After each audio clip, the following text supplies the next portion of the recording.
sistemi, qan damar sistemi açıqdır. Bunlarda da açıqdır, amma ürək 3 kameradan ibarətdir. 2 qulaqcıq, 1 mədəcikdən ibarətdir. Bəs deyərsiniz ki, müəllimə, məsələn, qurbağada da 3 kameralıdır, 2 qulaqcıq, 1 mədəcik. Niyə bunda böyük və kiçik qan dövranı demirik? Birinci, bədən boşluğuna tökülür. İkinci, biz artıq suda quruda yaşayanlarda deyəcəyik, ilk dəfə bilirsiniz də, böyük və kiçik qan dövranı adını biz orada çəkirik. O zaman böyük və kiçik qan dövranı hesab olunur ki, qulaqcıqlar eyni anda yığılmış olsun. Başa düşürsünüz? Məsələn, bizdə də qulaqcıqlar ikisi də 0,1 saniyə ərzində, mədəciklər ikisi də 0,3 saniyə ərzində yığılmış olur. İkisi eyni anda. Baxmayaraq ki, biri böyük qan dövranının, biri kiçik qan dövranının işini görür. Düzdürmü? Eyni anda yığılır, boşalır, yığılır, boşalır. Amma burada qulaqcıqlar və mədəciklər ayrı-ayrı vaxtlarda işlədiyi üçün nədir? Biz artıq burada qan dövranı söhbətin çəkməyəcəyik. İfrazat sistemi böyrəklərdir, amma dedik ki, nədir? Cüt 2 ədəd böyrəkdir. Bir tərəfi ürək ətrafı kisəyə, bir tərəfi də dedik hara, manti boşluğuna açılır. Sinir sisteminə gəldikdə isə 3 cüt sinir düyünündən ibarətdir. Bu sinir düyünün bir cütü ayaqda, bir cütü qida borusunun üzərində, bir cütü də gövdədə yerləşir. Və təbii ki, bu sinir düyününə bütün bədənə şaxələnən nədən ibarətdir?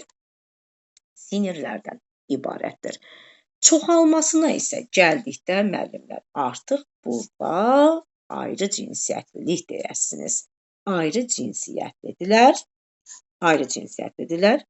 Belə deyim. Erkək fərdin çıxış sifonundan çıxan spermatozoid görünür. Deməli, desə ki, mayalanma prosesində erkək və dişi fərdin hansı sifonları iştirak edir? Erkək fərdin çıxış sifonu, dişi fərdin giriş sifonu. Aydındırmı? Onun çıxış sifonundan spermatozoid çıxır erkəkdən. Dişinin giriş sifonundan daxil olur. Aydındır? Və qəlsəmələrin bu hissələrində yerləşən yumurta hüceyrələrini mayalandırır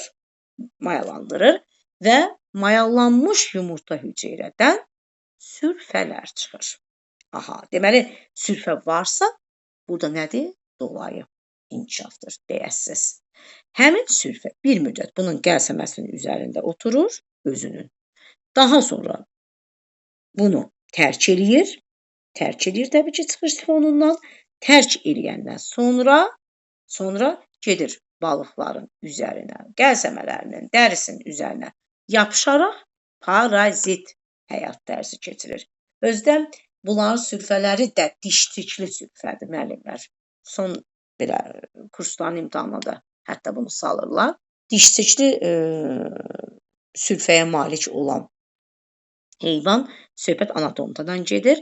Həmin diştikli sürfəsi gedir, yapışır balığın qəlsəməsinə və yaxud da dərisinə, yapışır ora, parazit həyat tərzi keçirdir və bir müddətdən sonra amma balığın bədənindən ayrılır və düşərək suyun dibinə çevrilir nəyə? Yetkin anadontaya. Ona görə anadonta özü pasiv həyat tərzi keçirsə də, deyir ki, onun yayılmasına kim kömək eləyir? Balıqlar kömək eləyir. Aydındırmı?